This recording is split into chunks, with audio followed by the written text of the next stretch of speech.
Well, welcome everyone. So excited to be here with you all. Welcome to the Medical Respite Center. This is the third Gateway Network service to open over the last year. I'm Rachel Biggs, and I'm the Chief Strategy Officer at Albuquerque Healthcare for the Homeless. This Medical Respite Collaborative has been 8 years in the making. Hopefully you'll have a chance to look at our timeline and all the steps that took us to get here to this place. This is really thanks to a huge effort by a pretty amazing collaborative working together. The City of Albuquerque, Albuquerque Healthcare for the Homeless, Heading Home, the University of New Mexico Hospital, First Nations Community Healthsource. We've been working on this together for a very long time. This new facility and Medical Respite Collaborative addresses a critical gap in our community. And it's a critical gap for people that are too sick to be on the street, but too well to be in the hospital. And we pair care here at the facility with on-site integrated health care and provide an exit to permanent housing to end homelessness. At the beginning of this collaborative planning process, partners around the room recognized there was a huge resource gap for hospital discharge. And we soon started working with the shelter provider partners to think about dedicated shelter beds. And those beds were paired with recovery support. We also paired that with medical respite motel vouchers, which became an additional temporary solution utilized by healthcare teams. After a robust needs assessment, national convenings, partner work group planning over the past 8 years, we are so excited to unveil the first dedicated medical respite facility in the state. This will provide continuous integrated healthcare and housing support, building on the existing resources that we have in the community already.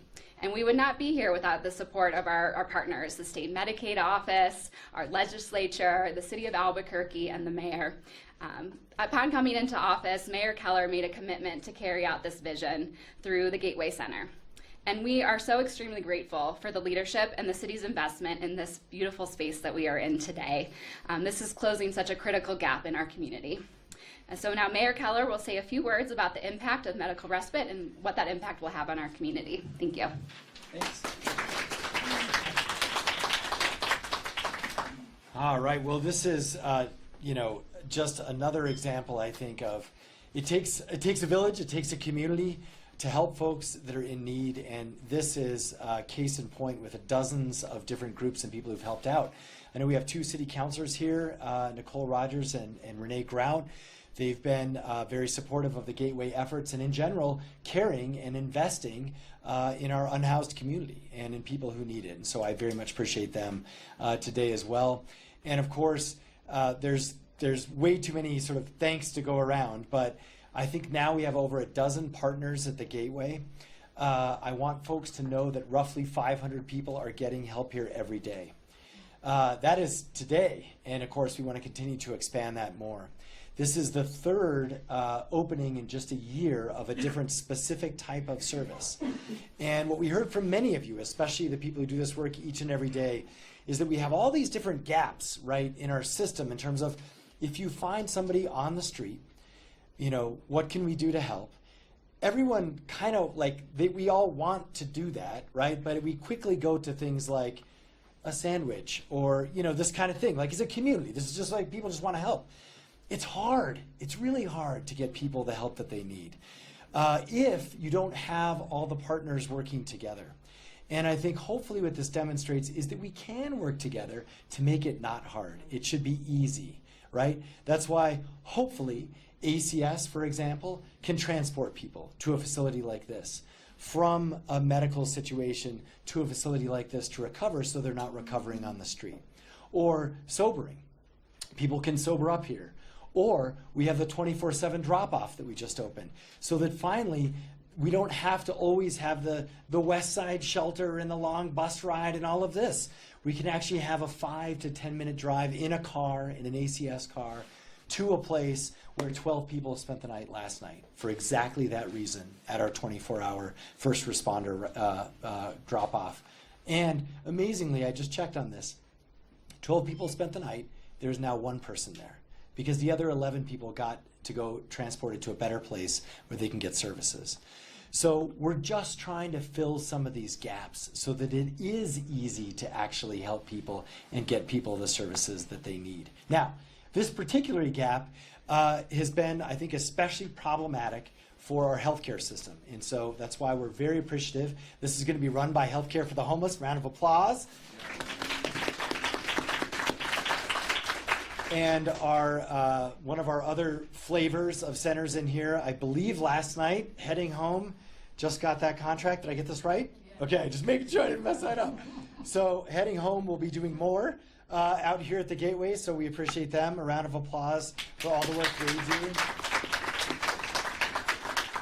And of course, First Nations, long time a provider in all sorts of ways, including of last resort for those who need it. Linda Sunstone from First Nations, thank you so much.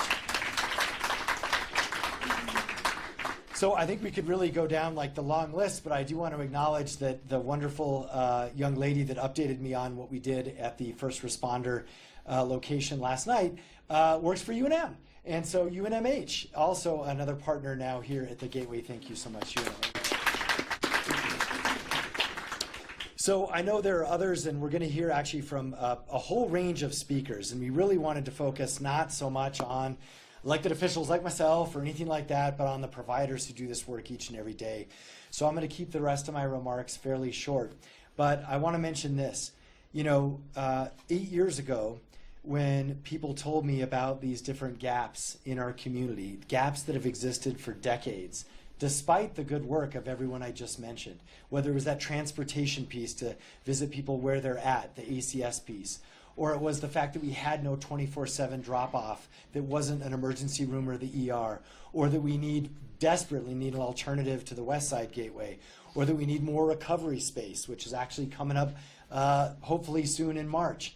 All of these things are what we've been trying to fill. And it has been difficult. It has taken a lot of time. It has taken a lot of investment. But now finally we are filling these gaps. And as a community, we're able to now take care of, we were trying to actually get a general number. But if you figure we took care of about 1,000 people 10 years ago, this is throughout the network and our nonprofits. We have at least, if not tripled, we have at least doubled that. And of course, we know the need is much, much greater. But now we're able to demonstrate, look, we're making the investment, we're closing those gaps, more people are getting help. That's the goal, and we know how to do it. Now we just have to keep doing more of it and scale this up even further. And so that's why we'll be here again, hopefully for another announcement in a couple of months. And so I think with that, what I'm going to do is first turn it over to the staff, because this facility is run by our Housing, Health, and Homelessness Department. Just as a reminder, that didn't even exist 10 years ago either. Literally, the city did almost nothing. That's not a discredit to the city, but they 100% just contracted, so we just had a financial relationship with our providers. That's what the world looked like 10 years ago. We've tried to build in and say we want to actually collaborate with people. And so we've built an entire department, the Triple H department, Housing, Health, and Homelessness. And so this is the primary piece around health. And for us, that intersection between health and our unhoused community. And of course, there's a housing piece too, where we want people from here to then go. But in charge of all of that, and he's been with us now for quite some time, and he's also a licensed social worker himself, the director of Triple H, Gilbert Ramirez.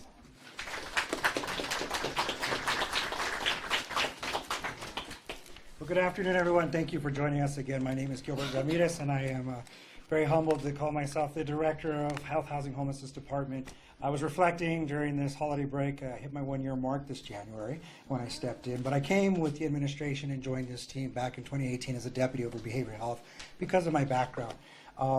Few things I got to say that kind of brought us to this point of meeting gaps in our community. You know, Jenny and I have been in many table conversations around what does this infinity of continuum of care look like for folks who are most vulnerable and also needing services. And sometimes it's very easy for just to be forgotten, right? Until it's in our face blatantly that we have to deal with it. And sometimes the conversation is not so much having the conversation of the human aspect of the people that are hurting that need these services, but sometimes it's a little bit more tied to what's this going to cost us and the taxpayers, and is it a wise investment? And so we have to balance those messages as saying that. Today marks a very important day, and I'm going to take us back to a time where I think a lot of folks don't want to talk about. In 2020, we were all asked to do more, step up more, and make sure we prepare for the pandemic that we were all hit with across this country, worldwide. And at that time, we had a window of opportunity to really look at most of us who were affected by that, especially our healthcare systems. They were burdened to take on more with less. The beds were overflowing.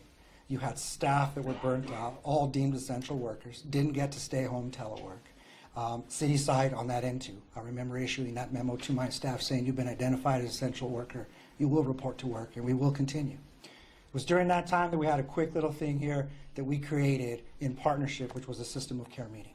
That brought together most of our large partners as far as hospitals. It brought together our street providers, our nonprofits, city, county, all of us at the same meeting place. And weekly we met. And the primary goal was to save lives of unhoused individuals who had contracted COVID, who now needed a discharge from the ER to be able to free up a bed. And then we had to figure out how we were going to care for them. That was the preempting to, I think, where we are now in lessons learned. Although this has been in design for over 8 years, this was our test run to make sure coordinated care actually could work. And when we all came together, we could do it. And we did. We got people to the right place. Families went to a wellness hotel. Individuals were isolated in hotels. We stood up a blue pod and isolation pods at our shelter. We learned so much of what we could do when you had everyone at the table saying, we can make a better system of care for individuals who need it most. And these are the most voiceless. They're not the ones in our face who can call the governor or call the mayor. They're so far removed from that because they're just surviving daily.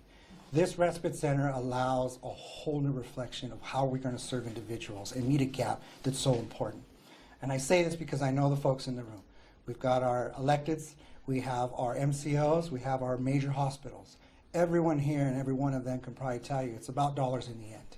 And what our goal here is to be able to show that in a year's time, after we launch this, we'll show the offset of individuals who have a safe place to go and heal and not have to return to a costly cycle, clog up in ER, take a bed from somebody else who needs it, because they had a 45-day to 60-day place to heal. And it's not going to require them to enter back into a system. Most of us in this room have the luxury of going in, having a procedure done, and going home to heal. And we can take our PTO. When you're discharged to the streets, and as you can see this week, we're going to hit temperatures in the 20s. I even saw 16. Yes, we're already preparing for our winter overflow in beds, and also understanding where do folks heal when the temperatures are that low and you're out on the street. This provides the answer to that need. And so without a doubt, the individuals who have come together to create this, I can't take credit. I feel honored that our department oversees this facility and what we're able to do, but it was the minds of the folks coming together to say we have a gap, we need the commitment. And it also shows that when we all come together for that intersection to say, yeah, this is something we need to address, we can get it done. And I will say, I know 3 programs have opened within this year. I'll say it's 8 months. In 8 months, we've launched 3. We acquired this building in April of 21.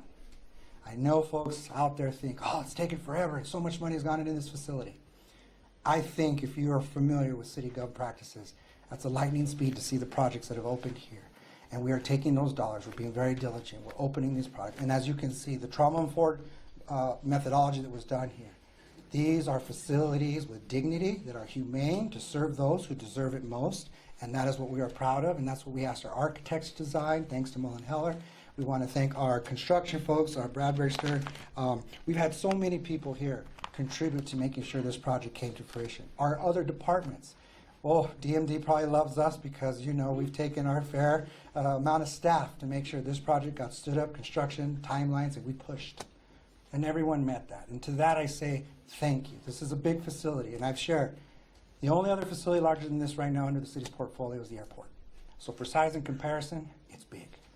But I also know I've spent my entire professional behavioral health career providing services in ID. I was a social worker in this area for years, and you've seen that this particular part of town has been decimated from services. There is a lack of a lot of things. There's a food desert. It's now a pharmacy desert. We'd be happy to put one here. You know, I say this because there's influence if we get state funding to build that here, right? Like, we have opportunity to meet those needs, and I will say this facility, we're turning it around as best we can. Maybe one of the best things that could have been done is that the city acquired this facility to make sure it is the thriving gem that it should be for resources for this community who need them, and that we continue to invest and attract tenants who are going to have a value add to the community to provide those services. So that's our goal, and we want to work together in tandem with that. So again, Thank you for being here. To our partners, I say UNM has been phenomenal. I have not met a better team to work with in regards to kind of creating and setting up systems and transitions for care. And I've learned a lot from your teams. Okay, thank you. I reflect on half your team that's here, and I see your faces, and you ground me because, man, we've been through some stuff, and you know, not just COVID, but before. But COVID's brought us real close together to see what we can do, and this is a reflection of that. So again, details on this facility, I will say. Overall, we'll be able to have up to 50 beds, even if they're in shared rooms or capacity. So that's important for you all to know. We do hope to be able to serve individuals of up to 60-day stays if necessary, and and make sure that the patients are receiving that.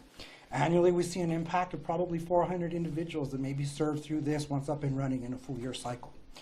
We also want to say that a very important component of this was being able to infuse funding for the vouchers that will connect people to housing post-discharge here. It doesn't just stop once it's not like you're unhoused when you finish healing.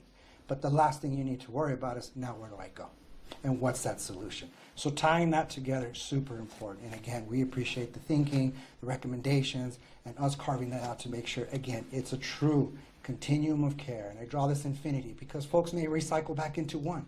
And we need to be able to catch them at that point, which is our gateway model, and then connect them to the appropriate resource to make sure that they're stable as best they can be. Nothing's perfect when we get it off the ground. I've learned that doing this work for a long time. But when you have the partners in place to be able to pivot and address the issues and adjust accordingly, we're going to learn some lessons. We're going to gain some great data insights. And in the end, I hope that we're going to have a model that will be expanded. And I say the state has an opportunity to do this statewide. We're not the only town, a city, county that has this issue with unhoused.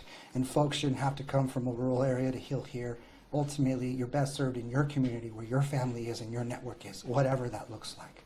It's not about removing you from that place and bringing you here and putting you back. So we encourage, models like this to be expanded elsewhere.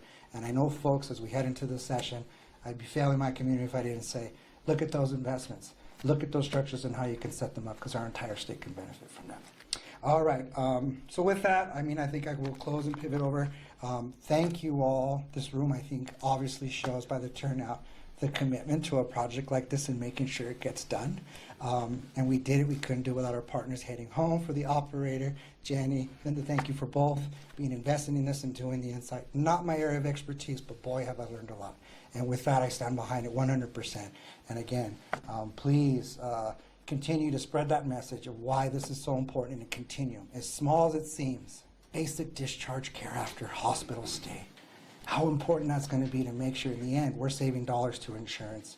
We're freeing up beds for the hospitals to serve those folks who need it, and they're not just cycling in and out. That's costly care. We can spend our dollars better, and we hope this is one step in that direction. So thank you all very much.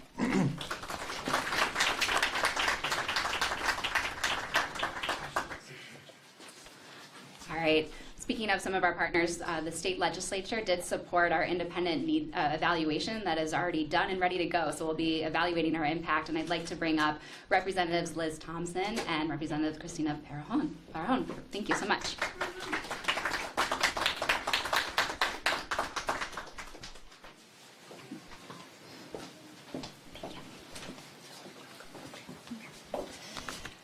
Hi everyone. Thank you everyone for being here today. My name is Christina Parajon and I'm the representative for House District 25. And I was originally, before I was in the legislature, I was on this project, working right alongside Gilbert and many of you all. And I was on this project 2 years, and I feel really blessed to have been on this project. This place will really bring dignified healing to so many people in our community. And I believed in it. And this place has dignity and the good vibes that it has because it was designed with trauma in mind. Not just medical professionals, not just our incredible providers who put in work, not just our architects, but also people themselves who are experiencing homelessness also gave their opinions of what this place should look like. And that is what our legislature is committed to supporting, initiatives that our community has really brought and needs, like this respite center, and that our city is championing. Thank you.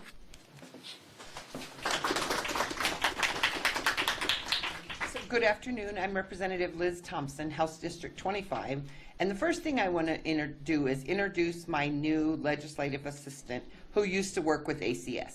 So I am well connected, and she's gonna, Brittany Barreras, and she is going to make sure that I stay on the straight and narrow. As I was driving over here, I saw several groups of unhoused individuals. One threesome was at a bus stop on Louisiana, and they had one of those kind of foil blankets, and they were trying, and it was just, and then you think about being ill or being injured on top of that.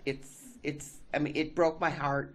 It's unconscionable. And is this the fix-all? No, we don't. I mean, but it's a step in the right direction that is way long overdue. Thank you to everyone who worked on getting this to where it is. I'm a retired physical therapist, so I know how it is to recover. Excuse me, I'm recovering from bronchitis. But I want to thank all of you for your hard work, and please know I chair the House Health and Human Services Committee, and hopefully I will be chairing the Legislative Health and Human Services Committee, and I will commit to you that I am 100% on board, and we got to get the money people 100% on board. So thank you all.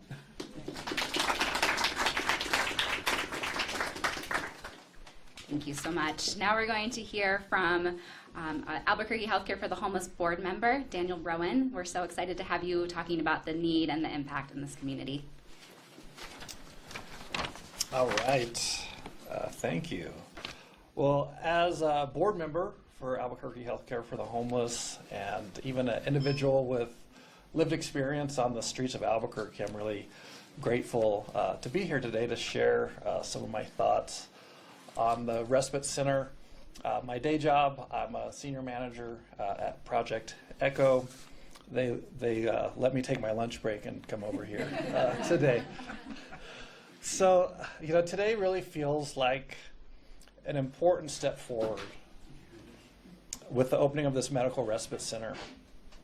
For anyone who has ever had the challenge of being unhoused, I can't think of a time where you're more vulnerable than when you're ill or being released from a hospital. The absence of a safe place to heal turns a difficult situation into an impossible one. In 2004, the band Green Day released a single entitled Boulevard of Broken Dreams. And the premise of the song is walking the streets alone with nowhere to go. And the first time I ever heard that song, I was walking down Central,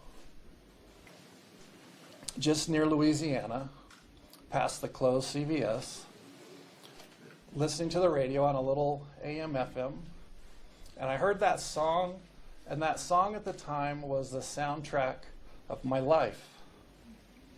It was a boulevard of broken dreams. I was not well, and I had no place to go. And so coming here today and seeing this place, what a step in the right direction. And I wish that this would have been something that was available when I was on the streets and when I was being released from the hospital and was just returning right back to where I was. And the one thing that I see about this respite center is that it offers more than just medical support. It's that it offers a place of dignity, safety, and hope, and a place that can lead people to long-term safety, which is found in housing. This center reflects our shared belief that everyone deserves a chance to recover and rebuild, and having the right resources at the right time and the right place is absolutely essential, and that's what Medical Respite does. The board of Albuquerque Healthcare for the Homeless, we are really excited for this partnership. We're very grateful to everyone who has helped bring this to life. Many years have gone into this, and we're confident that together we can continue to create solutions that make a real difference in the lives of the most vulnerable people. And I would just like to end by saying that Boulevard of Broken Dreams does not have to be the theme song for this city. And having a respite center that's available is a step in the right direction so that it's not. Thank you.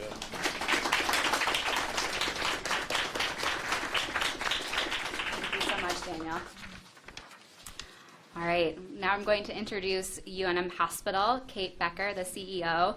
We're so grateful that when Kate arrived in Albuquerque, I would like to say one of her first stops maybe was at Albuquerque Healthcare for the Homeless. And very early on, we had the opportunity to talk to Kate about the need for medical respite. And so that's why we're so excited and grateful to be here today with her, to have her address you all and talk about this key partnership. Thanks, Kate.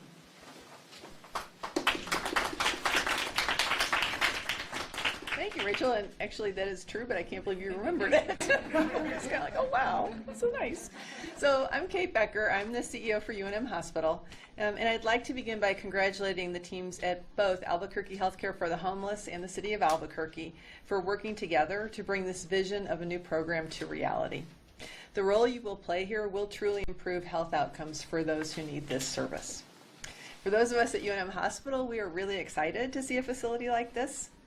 As you know, our mission at UNM Hospital is to serve everyone, regardless of ability to pay. Unfortunately, many of our patients are unhoused, and too often those patients return to us after we discharge them for preventable reasons. Maybe a suture became infected while they were on the streets. They became sick again because they didn't have a safe place to continue to recover after a procedure or surgery. Hospitals are not set up to be respite centers. For most of us, after a hospital stay, we go home to rest and recover. But for unhoused people, they often have no safe place to go. Until now. So we're really proud to be working with the Medical Respite Center team to coordinate transitions so that our unhoused patients can find their way here for respite care. Our providers will ensure the respite care team will have specific discharge instructions for each patient for seamless continuity of care. That includes pharmacy instructions, see Don Goodwin back there, follow-up appointments, and wound care if needed. This coordination between UNM Hospital and the Medical Respite Center will help fewer patients have to come back to us after they're discharged. And as you heard from Daniel Rowan, this place will offer dignity and safety during a time which can be really scary. This is one way we can improve health outcomes for our vulnerable populations, and this partnership really does create a more fair, more equitable healthcare landscape in our city. I'm truly grateful to the folks who have put this together, and we at UNM Hospital feel lucky to be part of this city. Thank you.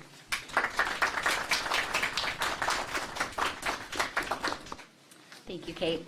Now I'd like to introduce Connie Chavez, the CEO of Heading Home. Heading Home has been a key partner in this collaborative since the beginning, and Connie spans two organizations working on this collaborative, working at Barrett House with us originally, and now in his leadership role at Heading Home. We're really excited to have the support from Heading Home to ensure high quality and healing place for our medical respite guests as they recover. And I would love to have Connie tell more about this partnership. Thank you.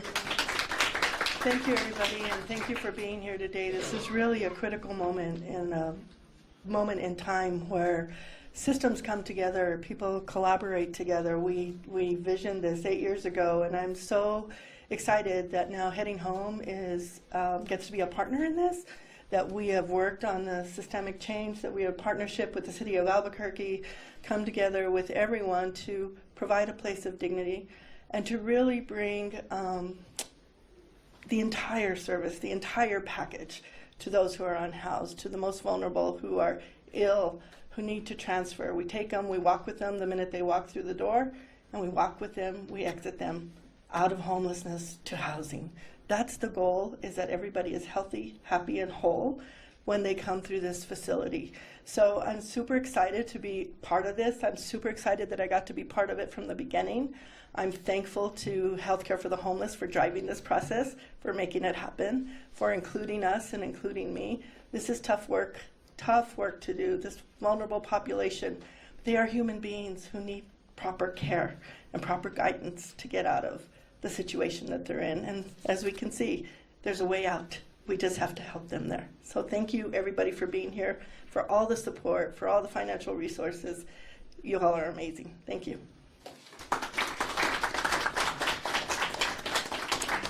Right, and we wouldn't be here without First Nations, our partner, Federally Qualified Health Center, and Sister Healthcare for the Homeless program. They've been integral into ensuring that this project came to fruition. So really excited to introduce Linda Sunstone, the CEO. Thank you.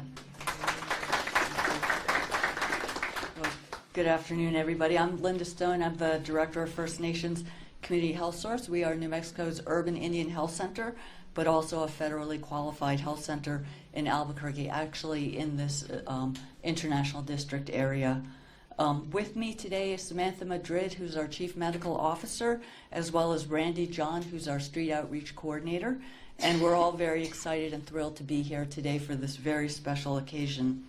I also, as a community partner, want to extend special thanks and acknowledgement to Albuquerque Healthcare for the Homeless, particularly Jenny Metzler, Rachel Biggs, and Miranda Cedillo, and all of her staff for their dedication, commitment, and compassion and vision for making this happen. And we're very pleased and honored to be a community partner with Albuquerque Healthcare. I also want to thank the City of Albuquerque, which provided crucial support for this effort. So I thank the city for that as well. And we're honored to collaborate with the Healthcare for the Homeless, UNM, Heading Home, and the City of Albuquerque in making this project a success. So the Medical Respite Program, as many of our speakers before me have mentioned, is much needed in our community. Many of our unhoused neighbors with acute medical conditions often have nowhere to go except emergency rooms, and shelters frequently can't accommodate them, leaving us dependent on motel vouchers. But eventually the motel vouchers run out, and when that happens, there are no other options except for the emergency room.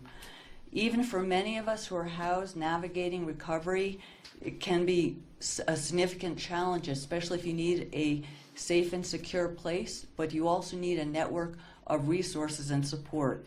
By offering a safe place and space for recovery, the Medical Respite Program, individuals will receive the health care and time that they need to heal. In addition, the Medical Respite Program, as some of our speakers have mentioned, will also transition participants to permanent housing. Thank you. Thereby reducing hospital admissions and emergency room visits and saving on health care costs. But beyond being a place for healing and recovery, the Medical Respite Program is about health equity, ensuring our most vulnerable populations have access to the healthcare services they need by embodying principles of creating meaningful access to care for those who need it the most, but also fostering a community where everyone has the opportunity to achieve better health and well-being. So thank you once again, and we really look forward to being a part of this initiative. Thank you. Thank you so much, Linda. And last but not least, Jenny Metzler, our CEO at Albuquerque Healthcare for the Homeless.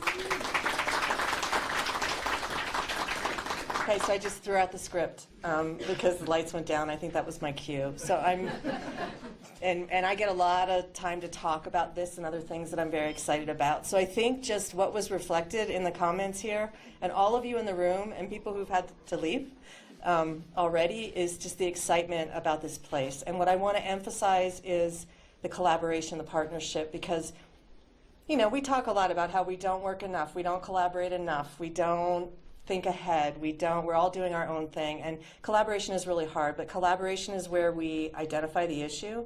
In this case, it was identified years ago by people who are experiencing homelessness and did not have a place to go, by our hospital partners, our service providers, the person-facing teams. I love our team, trying to get care for people when it wasn't there. We took that, we didn't just say, oh, let's do something. We said, who do we need to work with?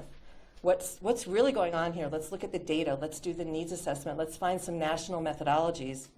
Ask the city to pay for the needs assessment. Do it independently. Emily Harmon is here. She's on our board, and she was also part of that independent evaluation years ago. Then take the numbers and use it as a conversational tool to get more stakeholders involved, because none of us will ever do enough. I think that was echoed throughout, to be able to really have high impact, sustainable, measurable, accountable change to address a wrong for people who are very vulnerable. Because anything we do or don't do is going to either do harm or do good. Another thing that I really want to emphasize, we were very deliberate about all of this, and we're going to measure it. We have the independent evaluation. There's so much leveraging of resources and thought and commitment to these shared goals of what medical respite is really about. So we're going to measure it, and we're going to be accountable to it. But we started with those people actually experiencing homelessness who did not have a place to go recuperate. They had some beds and shelters. We're building on that. We talked to the frontline folks who were talking to them and frustrated and doing the hard work. And then we brought in institutional relationships and commitments. I think that's really important because this wasn't a bunch of people who were maybe going to get that really beautiful job in Bali and then disappear or retire, and the whole thing falls apart. We've seen that happen enough. And so I want to recognize this was across public-private sector. This was across sharing principles, sharing the commitment, sharing the model that we agreed upon, sticking in there when it got hard, when we had a pandemic. And what we did then was we just proved, Gilbert, thank you, we just proved, oh, this is the concept of what we've been talking about and trying to build, and we can do it. So we came out of that big. The city came in big. We've had political cycles, change in leadership at almost every one of these institutions, including UNMH, in the state, at the city, in our nonprofit, except Linda and I. Linda and I we just keep chugging along. But we've had change. The Medicaid office came in big. We had real clarity. We got the legislature and the money for the evaluation. The National Healthcare for the Homeless Council and the National Institute for Medical Respite Care didn't exist when we started. And now it's there, and they're supporting us with technical assistance and support. I want to emphasize that because that's what's going to allow us to make this sustainable, to get people exiting to housing, and to be able to measure it and then scale it across our communities and across the country. So thank you, everyone, for being here and celebrating with us. We love when we do something and we don't say, oh, we're going to promise big, but whenever we finally get here and then everybody wants to have, as I say, butts in the seat or standing against the wall to be a part of this opening. So it's a beautiful facility. I thank all our partners. I thank all of you who've contributed. And I'm sure there are people who have questions. So I'm going to give myself the hook. I do want to recognize two people who were the glue all these years. Rachel Biggs, who's our Chief Strategy Officer.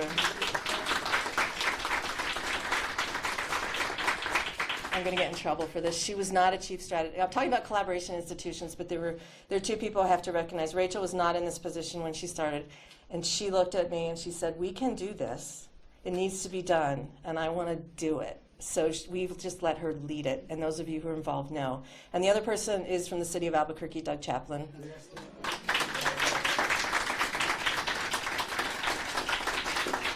Doug's been in multiple roles, but he and Rachel, as soon as they both said, oh, we can do this, this is important, we need to do it, they just started to get it done. So they've really held us all together all this time, so thank you. Thank you, Jenny. And thank you, everyone, so much for attending. We're going to have media tours get underway shortly, and so we can answer questions on those media tours. We'll be conducting those. And for everyone else, if you did not get a chance to join one of the earlier tours, please join a media tour and ask your questions. And we also have cake and refreshments to celebrate this wonderful achievement. So please join us for a slice of cake and refreshments. And thank you to all of our great speakers and our partners and everyone who is here to celebrate with us today. We really appreciate your support and look forward to more to come. Thank you.